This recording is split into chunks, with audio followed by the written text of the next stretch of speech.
Canal 2 Televisión San Antonio presenta Imago Mundi, la entrevista.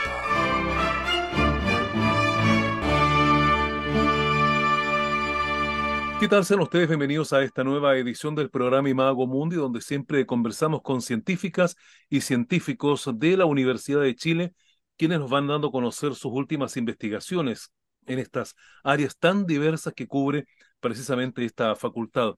Bueno, en esta oportunidad vamos a conversar con el doctor Víctor Marín Briano, quien es académico del Departamento de Ciencias Ecológicas y además director de Asuntos Estudiantiles y Comunitarios de la Facultad de Ciencias.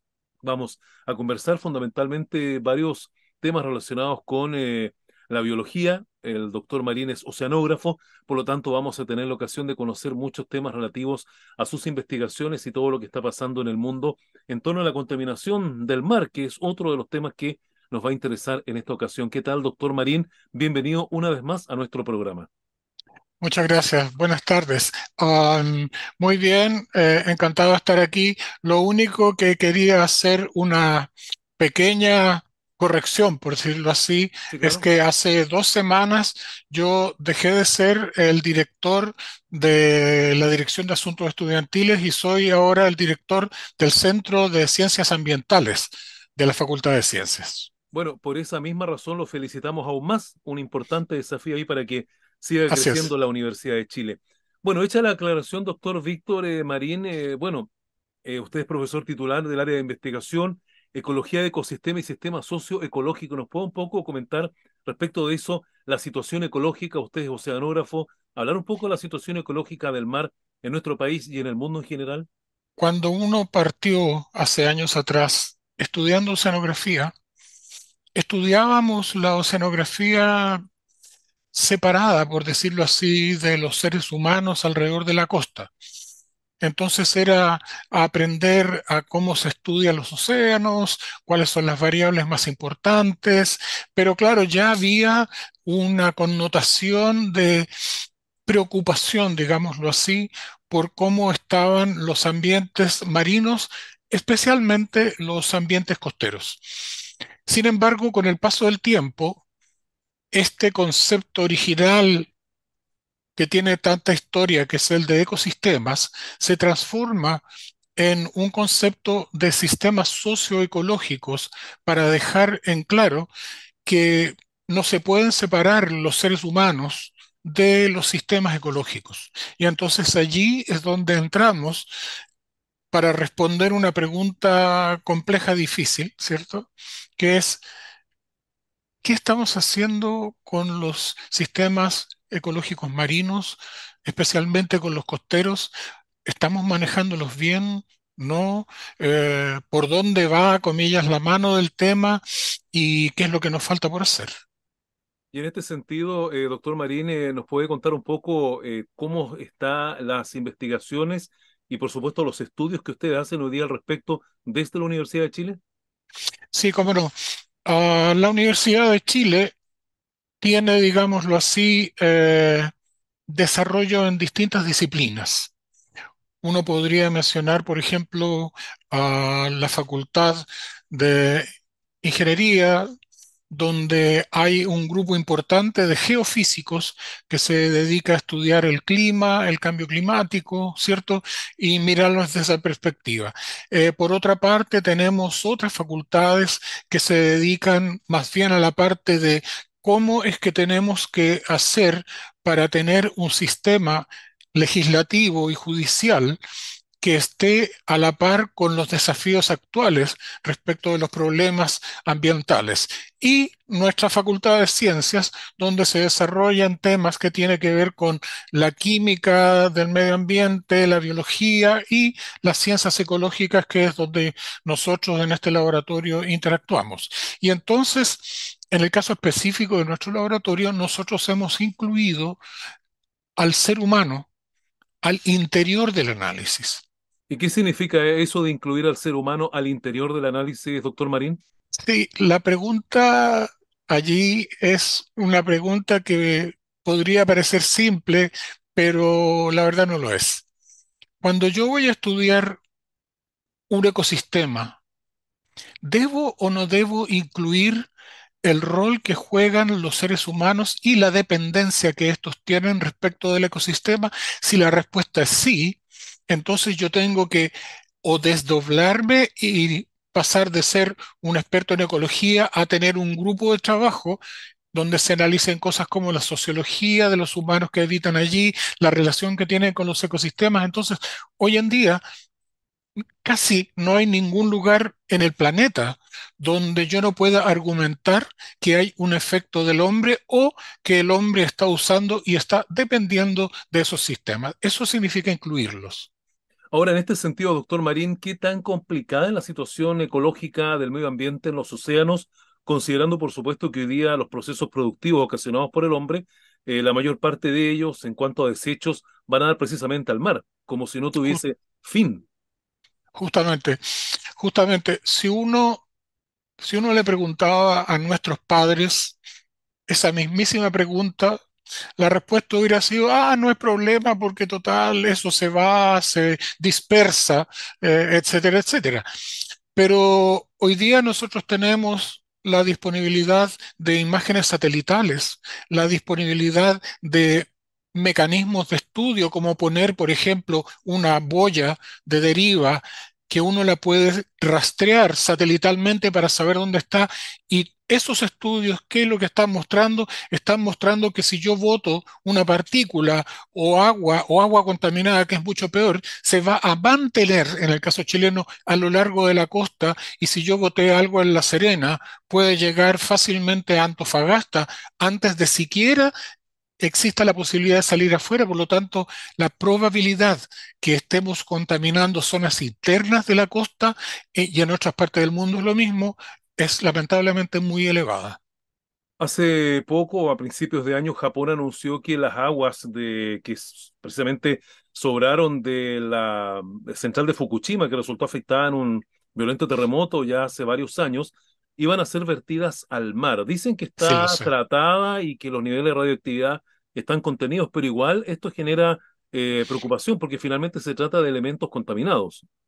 Sí, sí lo sé. Bueno, usted sabe que ahí hay como dos a tres respuestas distintas, ¿cierto? Alguien podría decir, ¿sabe qué? El reloj que tengo aquí puede de hecho tener uno que otro elemento radiactivo en alguna parte, y eso podría usarse como argumento de que, bueno, la verdad hay niveles de radioactividad que no deberían afectar. Ahora, el problema es, claro, esa es una respuesta, pero la siguiente respuesta es, bueno, ¿y si esto se empieza a acumular?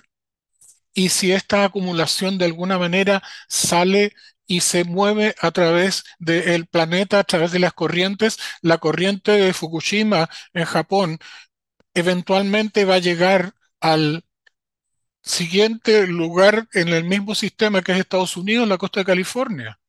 Entonces es como que alguien dijera, no, pero aquello que hace Nueva Zelanda no va a afectar a nadie. No, sí podría afectarnos a nosotros porque las aguas que pasan por Nueva Zelanda finalmente convergen en Chile. Y en este sentido es muy importante señalar que, por ejemplo, los residuos de plástico, que hoy día son masas inmensas que pueblan nuestros océanos, incluso han llegado hasta la Antártica, lo cual señala que ya prácticamente no queda ningún lugar libre de contaminación. Sí, allí hay como dos problemas. El primero es que se hicieron investigaciones para ver si algunas de las especies de pingüinos en la Antártica tenían o no tenían elementos de plástico en su interior, y la respuesta es lamentablemente sí. Ese es un resultado terrible si me lo dicen a mí.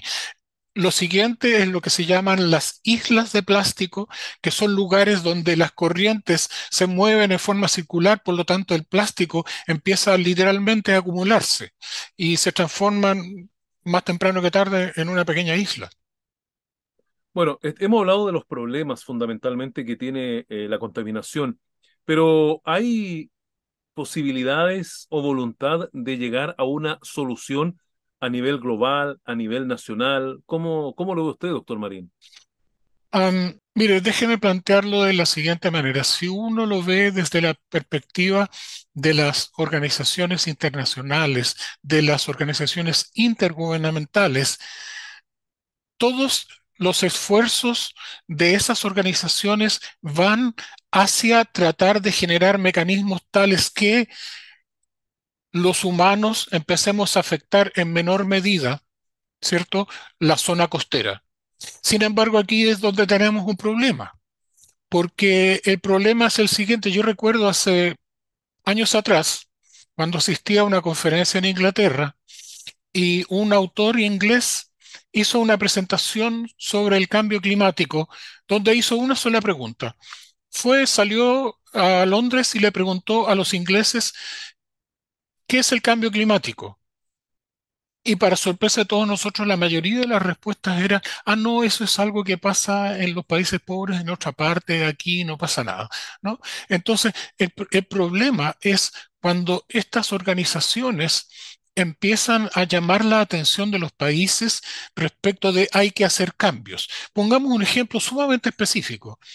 Nosotros aquí en Santiago estamos a 100 kilómetros de la costa o algo así, sin embargo tenemos una de las cuencas hidrológicas más grandes de Chile, que es la cuenca del río Maipo. Y esa cuenca del río Maipo, de 15.000 kilómetros cuadrados, sale por un solo sector, que es la costa de San Antonio. Entonces, yo debiera preguntarle a toda la gente que vive en Santiago, ¿qué tan consciente está usted de que aquello que se hace aquí en Santiago eventualmente va a repercutir en la zona costera de San Antonio? Y hay que hacer algo al respecto, claramente. Claro, y efectivamente, probablemente la respuesta que le den en Santiago es que no tienen mucho conocimiento de los efectos que se producen acá en San Antonio. O, pero San Antonio está tan lejos que porque yo me debería preocupar de otra cosa, digamos. Exactamente. Bueno, doctor Marín, dentro del área de investigación que usted tiene en la Facultad de Ciencias de la Universidad de Chile, está el estudio de la ecología de ecosistemas y sistemas socioecológicos. Así es. ¿Usted nos podría definir un poco esto para la comprensión y el conocimiento también de quienes nos ven esta hora? Sí, claro. Eh, Pongamos un ejemplo de un proyecto de nuestro laboratorio liderado por una profesora de la Universidad de Chile, también parte de la Facultad de Ciencias, ¿cierto? La doctora Luisa Delgado. Trabajamos por 4 años en la isla de Chiloé y entonces cuando uno va a trabajar a la isla de Chiloé, uno puede hacerse preguntas que son del estilo absolutamente ecológico, ecosistémico. ¿Qué significa eso? Por ejemplo, responder cuán eh, prístino o comillas natural son los ecosistemas en la isla, tienen todavía la cantidad y la proporción de especies que siempre tuvieron. Claramente ahí hay una respuesta compleja porque en las zonas nortes de la isla está muy degradado y hacia el sur ya es un poco más natural. Pero después la pregunta, esa sería una pregunta absolutamente ecosistémica. Pero la siguiente pregunta, que es socioecológica, ¿cierto? Es ¿cuánto dependen los chilotes y las chilotas, ¿cierto?, de los ecosistemas en la zona? ¿Cómo se ven afectadas y afectados si yo estoy, comillas, modificando la composición original del ecosistema? Y eso es entonces un trabajo absolutamente distinto, eh, acoplado, quisiera decir, al análisis que ya le he mencionado del ecosistema. Claro, y en este sentido, doctor Marín, ¿cuáles son las aplicaciones prácticas que tienen los estudios, las investigaciones que ustedes llevan adelante? ¿Cómo lo vemos en la Uf, vida diaria? ¿cómo lo vemos en la vida diaria? Bueno, yo le voy a decir, ah, hace un tiempo atrás, cuando se financiaban proyectos por parte de FONDECIT, el Fondo Nacional de Ciencia y Tecnología, ¿cierto? Se pedía que uno mostrara que tiene artículos que ha publicado en revistas importantes en ciencia. Sin embargo, hasta hace un tiempo ya se le está pidiendo qué es lo que usted hizo y cómo entregó esa información a la gente que vive en la localidad que usted estudió. Y entonces ese es un primer paso, vale decir, uno va a la zona y le dice, esto es lo que hemos descubierto, esto lo vemos como un problema, etcétera, etcétera. La segunda alternativa es, digamos, es un error si yo dijera intentar influir, pero al menos mostrar alternativas para la política relacionada al medio ambiente, publicando documentos, artículos, donde se dice cómo se puede utilizar la información recopilada para modificar las estrategias para mantener y conservar el medio ambiente. Y en este sentido, ¿usted cree que los estudios que llevan efecto, que propenden efectivamente a mejorar la calidad de vida de los océanos, de todo lo que vive allí, son tomadas en cuenta por quienes deben tomar finalmente las decisiones más importantes? Esa es una complejísima pregunta y yo me pregunto si alguien va a venir y me va a dejar un papelito donde me citen a una corte después que le responda.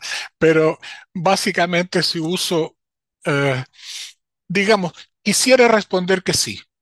Sin embargo, algo que tiene la ciencia es que sus temporalidades, por decirlo de alguna manera, son muchas veces de más largo plazo de lo que son las temporalidades en las políticas públicas. Entonces, muchas veces lo que va a ocurrir es que un trabajo científico se puede demorar 5, 10 años en llegar a una conclusión específica. Por lo tanto, lo que nosotros debemos hacer es, comillas, forzarnos nosotros mismos a salir de esta burbuja académica, si usted lo quiere, y tratar de llegar a la sociedad con cosas específicas, aun cuando ellas no sean eh, 100% seguras. Y ese es otro problema. No hay manera que la ciencia pueda decir algo al 100%. Siempre va a haber una probabilidad de haber cometido un pequeño error en alguna parte y eso también es propio de la ciencia. Bueno, les recuerdo que hasta ahora conversamos con el doctor Víctor Marín Briano, académico del Departamento de Ciencias Ecológicas, y también con importantes cargos que recién nos había mencionado dentro de su currículum ahí en la Universidad de Chile, en la Facultad de Ciencias precisamente. Bueno, continuando un poco con el tema del cuidado del medio ambiente, sabemos que la mayor parte de lo que ocurre en los océanos, usted muy bien lo ha explicado, tiene que ver con la acción del hombre fundamentalmente, me refiero como raza. ¿Desde dónde debiese comenzar entonces eh, el cambio de la actitud? Hoy día hay muchos grupos conservacionistas, pero ¿dónde debiese partir obviamente el cambio de actitud para que se vaya notando probablemente una mejoría? Se me ocurre a mí que de lo individual a lo general. No sé qué opina usted, doctor Marín.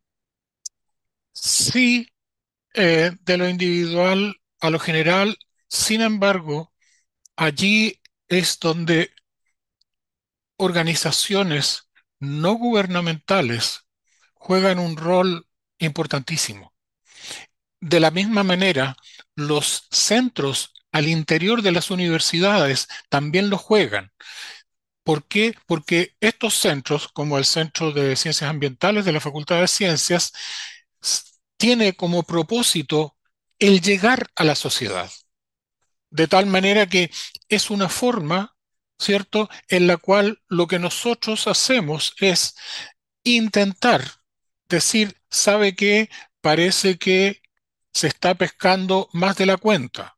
Ahora, por ejemplo, si uno dice se está pescando más de la cuenta, la respuesta podría ser de alguien, bueno, ¿y dónde está la novedad? Digamos, porque entonces uno dice, ¿sabe? La novedad está que en este momento hay expertos que han hecho cálculos de hasta cuándo nos podría durar tal o cual especie si seguimos haciendo lo mismo, cuáles podrían ser las debacles económicas si seguimos haciendo eso, etcétera, etcétera. Bueno, en este sentido, San Antonio tiene una historia porque en los años 90 acá se por ojo el boom de la industria pesquera.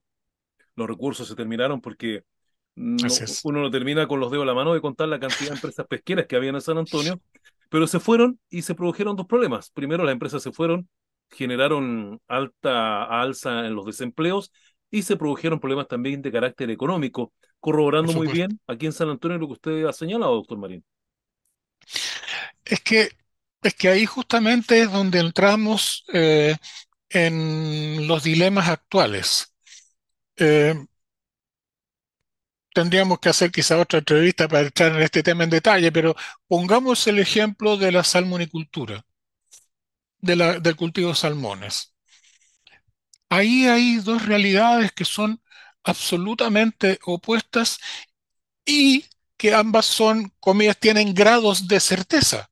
Uno, que el desarrollo de la salmonicultura tiene efectos en el ecosistema alrededor de donde están las jaulas de salmones. Eso está demostrado en todo el mundo. Pero dos, también que hay mucha gente en las localidades que trabajan en este rubro. Entonces la pregunta es, ¿vamos a tener que sufrir el mismo problema que tuvo Lota, ¿cierto? Cuando se acabó el carbón? Y parece que la respuesta es no nos podemos dar ese lujo, pero debemos hacer algo que esté entre medio. Ahora, ese punto entre medio es donde la ciencia debe trabajar y donde las respuestas, uno, no son inmediatas y dos, son complejas. Y en este sentido, doctor Marín, ¿cuáles son las principales amenazas que tiene Chile en este sentido para asegurar que no haya más contaminación en nuestros mares? Bueno, tenemos varias. Pensemos primero en el norte de Chile.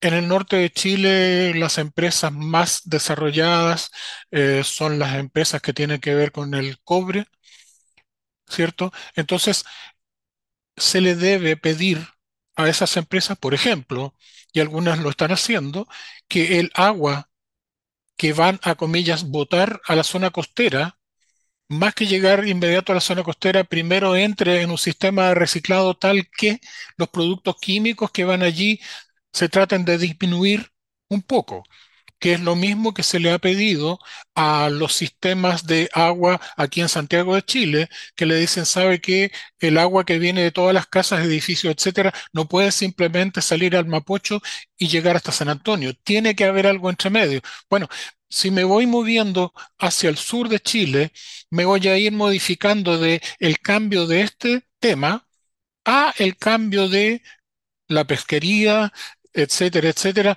Y allí es donde tenemos un desafío enorme, absolutamente enorme. Bueno, doctor, se nos ha pasado el tiempo volando y ya lo último que quiero consultarle es por algún tema que no le haya preguntado o alguna reflexión o conclusión que usted quiera hacer en esta parte del programa. Lo que yo quisiera hacer es que yo quisiera invitar a la ciudadanía de San Antonio, ¿cierto? A que se sienten en su computador, teléfono celular, etcétera, etcétera, ¿cierto? Tableta, entren a la página de la Universidad de Chile, entren a las facultades y den una mirada a lo que se está haciendo, porque nosotros tenemos personal que desde mi perspectiva es importantísimo, que lo único que están haciendo es jugarse porque lo que nosotros hacemos en ciencia pueda llegar a la comunidad en Chile. Y creo que ese es un desafío de las universidades que es importantísimo, pero también está del otro lado el que las personas de en Chile se sienten y vean qué es lo que estamos haciendo. Claro, una invitación precisamente a las redes sociales de la Universidad de Chile, la Facultad de Ciencias, porque, y para decirlo claramente, hay muchas áreas de la ciencia que se estudian ahí y además hay que decirlo, está explicado en un lenguaje bastante sencillo, entonces no hay que tener miedo a meterse en las páginas y probablemente Justo, pensar que se van a encontrar con términos que probablemente ni reconozcan. Está todo muy lenguaje muy sí. sencillo, ¿no? Y si lo hicieran y hay términos que no reconozcan, siempre hay un correo electrónico donde mandar la pregunta, decir qué significa esto, y eso está bien, es normal. Eh, una de las características que tenemos los académicos y las académicas es que somos estudiantes la vida entera. Bien, doctor Víctor Marín Briano, le agradecemos que haya participado esta semana en nuestro programa y que esté usted muy bien, ¿ah? Un placer, igualmente. Bien, pues de esta manera concluye nuestro programa con la participación del doctor Víctor Marín Briano, académico del Departamento de Ciencias Ecológicas de la Facultad de Ciencias de la Universidad de Chile, entre otros cargos que él tiene, y que nos ha compartido su experiencia, sobre todo desde el ámbito de la oceanografía, para también hablar un poco de la conservación y el medio ambiente en nuestros mares. Gracias por la sintonía, será hasta la próxima semana. Canal 2 Televisión San Antonio presentó